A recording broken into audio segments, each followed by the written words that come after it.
लामहला वो क्रिएटर जमानो मकान से मावरा होगा। और डॉक्टर साहब, ये एक आम आदमी को तो मैं समझाने में मुश्किल पेश समझता हूं, लेकिन आपको तो ये अज्यूम करने में बिल्कुल भी मुश्किल नहीं होगी ना कि टाइम और स्पेस के बियॉन्ड एग्जिस्टेंस पॉसिबल ही नहीं है ना।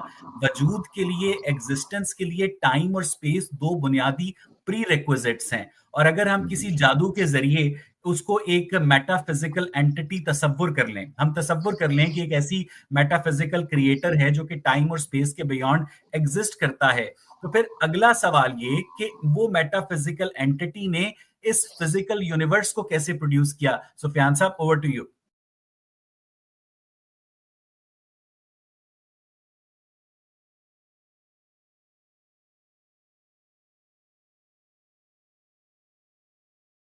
आपने बड़ी अच्छी बात की। हमारा माइंड जो है वो हमारी कॉग्निटिव एबिलिटी जो है वो कन्फाइंड है। हम लोग टाइम और स्पेस से बाहर नहीं सोच सकते, और टाइम और स्पेस से बाहर सोचना हमारे लिए पॉसिबल भी नहीं है। अब मैं आपको अगर इसका रिलीजियस जवाब दूंगा तो वो आप तो इसलिए नहीं मानेंगे क्योंकि आप नॉन बिलीवर हैं। तो मैं आपको उसको ऐसे समझाता हूँ जो आप समझ सके। देखें, मैक्स प्लैंक को आप जानते होंगे, he is considered father of quantum physics. उन्होंने कहा था कि मैटर एग्जिस्ट ही नहीं करता। 1970s में जैकब बैकेनस्टीन ने जब ब्लैक होल को स्टडी किया, तो वैसे तो हमारी एजम्पशन ये है कि कुछ भी ब्लैक होल में जाता है तो खत्म हो जाता है, चाहे वो इंफॉर्मेशन हो, एनर्जी हो, मैटर हो। उन्होंने देखा कि ये जो जाता है ये तमाम एक, मतलब मैं इसे सिंपलेस्ट वर्ड में डालूं तो एक 2D की शेप पे कन्वर्ट हो जाता है, इवेंट होराइजन में रहता है। यानी 3D इंफॉर्मेशन 2D में सेव हो जाती है। यही कंसेप्ट को आगे स्विफ्ट और सस्काइन ने एज्यूम किया कि अगर ये पॉसिबल है तो क्या ये पॉसिबल है कि हमारी ये 3D यूनिवर्स कहीं पे 2D पे सेव है, और इससे होलोग्राफिक प्रिंसिपल आया। आपने स्ट्रिंग थ्योरी का होलोग्राफिक प्रिंसिपल पढ़ा होगा कि ये हमारी कायनात कहीं पे 2D पे सेव है। और फिर इसे I think Joanne, I am forgetting the name, मोजेलिन आई थिंक है, उन्होंने फिर से मैथमेटिकली प्रूफ किया कि हमारी जो 3D यूनिवर्स है वो 2D सरफेस पे है। मैं इसको अगर आपको बेटर एक्सप्लेन करूं तो वो ऐसे होगा, आप ऐसे एज्यूम कर लें कि एक क्वांटम प्लेटफॉर्म है, उसका होलोग्राफिक इल्यूजन जो है वो ये यूनिवर्स है। ये क्वांटम फिजिक्स कहती है, क्वांटम फिजिक्स की थ्योरीज कहती हैं। तो ये दुनिया, ये कायनात, ये ऐसे है जैसे एक जो बेस रियलिटी है। जैसे इलॉन मस्क कहते हैं कि the fact that we live in base reality is one in a billion, one in a billion. So इन सब का निचोड़ ये है। इनफैक्ट सेथ लॉयड को आप जानते होंगे, जिन्हें क्वांटम फिजिक्स का पायनियर कहा जाता है। He works in MIT। वो कहते हैं कि हमारे ये पूरे universe works like a quantum computer. ये क्वांटम कंप्यूटर है जिसका क्वांटम प्लेटफॉर्म कहीं और है, और ये हम उसकी सिमुलेशन देख रहे हैं। तो मैं आपको सिर्फ समझाने के लिए बता रहा हूं कि आप ऐसे एज्यूम कर लें कि ये जो इल्यूजन है, जिसे कुरान शरीफ मता और गुरूर कहता है, धोखे का सामान कहता है, इल्यूजन जिसे क्वांटम फिजिक्स इल्यूजन कहती है, सिमुलेशन कहती है, ये एक क्वांटम रियलिटी जो कहीं और है, जो जो प्लेटफॉर्म है, क्वांटम प्लेटफॉर्म है, उस पर मौजूद है। हम जो देख रहे हैं ये उसका होलोग्राफिक प्रिंसिपल है, ये उसकी सिमुलेशन है। तो रियलिटी वहां पे है, हम और आप जो है वो सिमुलेशन में।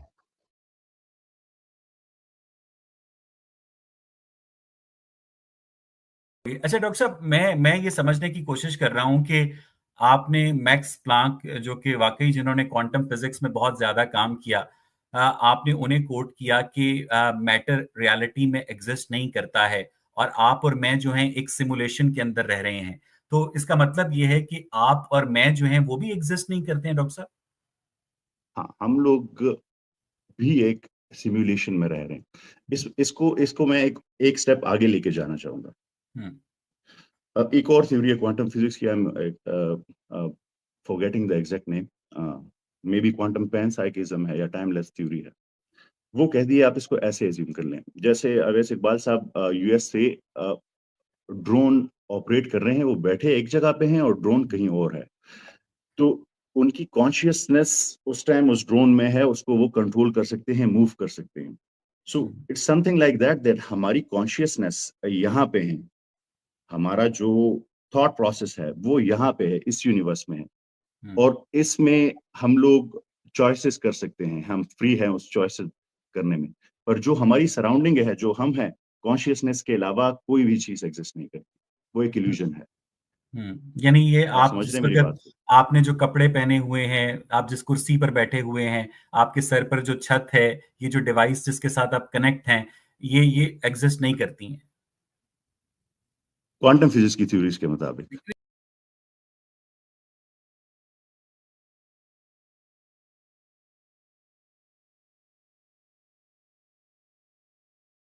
डॉक्टर साहब, मुझे समझ नहीं आता है कि अगर जमानो मकान 13 अरब 80 करोड़ साल पहले एक बिग बैंग के नतीजे में वजूद में आए, तो उससे पहले जब जमानो मकान थे ही नहीं, जब टाइम और स्पेस था ही नहीं, तो आपका क्रिएटर जो अदम में कैसे एग्जिस्ट करता था डॉक्टर साहब, ये मुझे समझ नहीं आती है। अब वैसे सब मैंने इस जवाब से आपको यही समझाने की कोशिश की। देखिए, इस्लाम में तो एक आलम खल्क है, एक आलम अम्र है, आलम गैब, जिसे ह्यूमन माइंड कंप्रिहेंड ही नहीं कर सकता। आपने ह्यूमन सेंटर्ड फैलेसी का नाम सुना होगा, जब आप इंसानी लेवल पे किसी ऐसी चीज को समझना चाहते हैं जो ह्यूमन कॉग्निटिव एबिलिटी ना हो उसकी। मैं आपको एक छोटी सी एग्जांपल इसकी देना चाहूंगा। अ, कहते हैं कि एक मेंढक गलती से कुएं में गिर गया। उस मेंढक जो अंदर मेंढक थे, उसने उससे पूछा कि बाहर की दुनिया कितनी बड़ी है, तो वो एक दायरा ऐसे घूमता था और कहता था इतनी बड़ी है। फिर थोड़ी देर बाद वो दायरा थोड़ा और बड़ा कर लेता था, तो वो कहता था नहीं इतनी नहीं।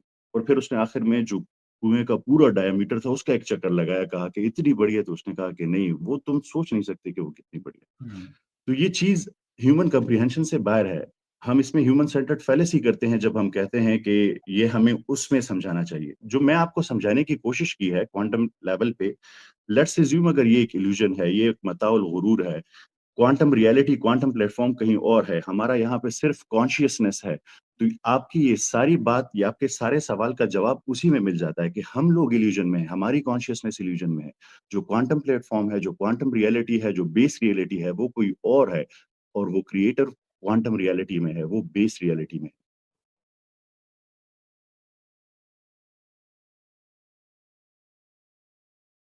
जी डॉक्टर साहब, मुझे ये बताइएगा कि आपके क्रिएटर ने फरिश्तों के जरिए जिन अंबिया से मुबैना तौर पर राब्ता किया, उनको भी वो ये बताने से कासिर रहा कि मैं टाइम और स्पेस के बियॉन्ड कैसे एग्जिस्ट करता हूं और मैंने इस यूनिवर्स को कैसे बनाया डॉक्टर साहब? वैसा अल्लाह ताला ने तो हमें कुरान शरीफ में ये बताया हुआ है कि बदी उस समावाति वल अर्दी व इज़ा कज़ा अमरन फ़इन्नमा यक़ूलु लहू कुन फ़यकून। बदी इज़ एन अरेबिक वर्ड।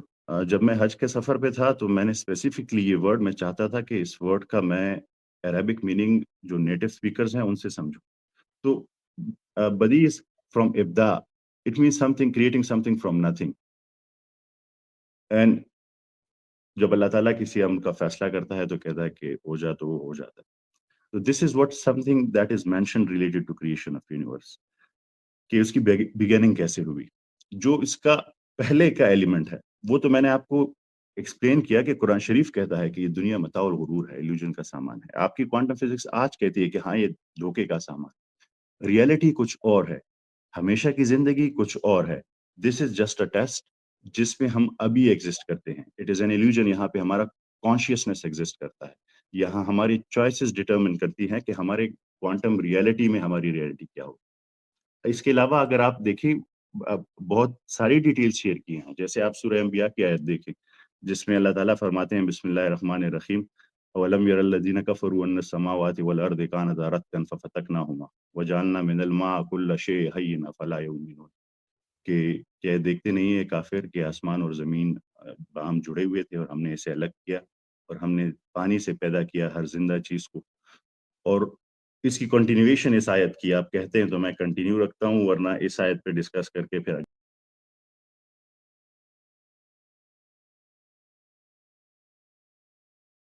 नहीं नहीं डॉक्टर साहब, मैं जो अपने बुनियादी पॉइंट से वो कहते हैं ना कि जब आपको एक अच्छा उस्ताद मयस्सर हो और मेरे जैसा एक कुन ज़हन शख्स हो, मैं असल में मैं आपकी इस्लामिक नॉलेज को चैलेंज नहीं कर रहा हूँ, मैं आपकी फिजिक्स की नॉलेज को चैलेंज नहीं कर रहा हूँ।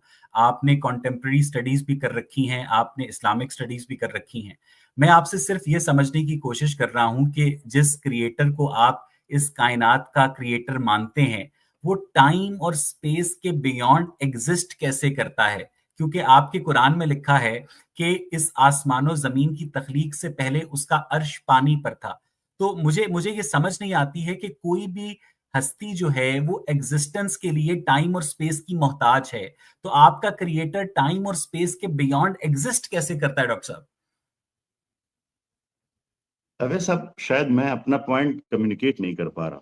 मेरा पॉइंट ये है, वो आपसे बिल्कुल उलट है। मैं कह रहा हूं कि हम लोग इल्यूजन है, हम रियल में एग्जिस्ट नहीं कर रहे। जो क्रिएटर है वो असल में रियलिटी में है, वो बेस रियलिटी में है, हम लोग इल्यूजन में है। This is my response to your question. मैं मुझे ये हम लोग, बताइएगा हमारी कि जो टाइम स्पेस और ग्रेविटी, मैं आप आपको जरा एक और एग्जांपल देता हूँ। अगर साहब मैं जरा समझ रहा हूँ एक डॉक्टर एक साहब। एग्जांपल वो आपको शायद क्लियर कर दे। Totally trying to connect the dots.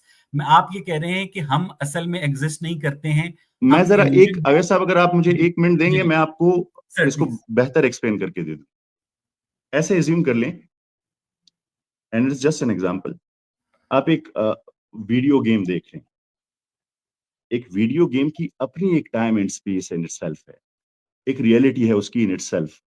और उसका जो डेवलपर है, उसका जो क्रिएटर है, उसकी अपनी एक टाइम एंड स्पेस रियलिटी है, उससे बाहर है। उस वीडियो गेम के कैरेक्टर्स को अगर आज से 100 साल बाद या मिलियन साल बाद इतना डेवलप कर दिया जाए कि उनको कॉन्शियसनेस मिलेगी, तो उन्हें लगेगा कि हम जिस वीडियो गेम में हैं, हम जिसमें हैं, इसमें बिल्कुल हम एक रियलिटी में हैं। असल में उनको ये नहीं पता कि वो एक प्रोसेसर है जिससे वो जनरेट हो रहे, एक 2D प्रोसेसर है जिनसे उनकी 3D रियलिटी जनरेट हो रही है, और असल टाइम एंड स्पेस उससे बाहर है। तो अभी अपने आप को उस सिचुएशन में डालें कि हम लोग असल में उसमें हैं और जो बेस रियलिटी है वो कोई और है। This is my response to तो योर क्वेश्चन, जब आप डॉक्टर कहते हैं साहब कि वो टाइम एंड स्पेस से बाहर कैसे एग्जिस्ट फिर करता है।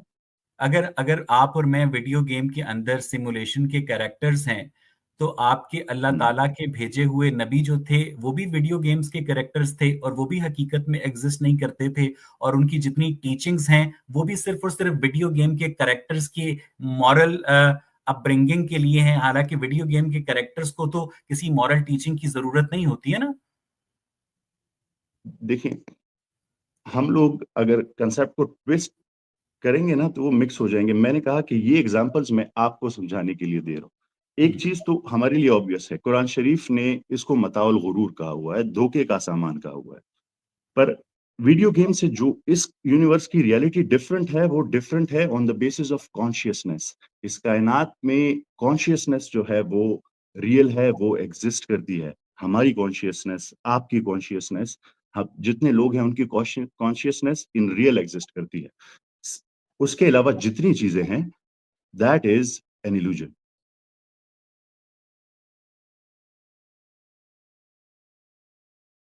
कि बिग बैंग थ्योरी ये कहती है कि टाइम और स्पेस तो 13 अरब 80 करोड़ साल पहले वजूद में आए, तो ला महाला उन्हें बनाने वाला 13 अरब 80 करोड़ साल से पहले होगा ना सर।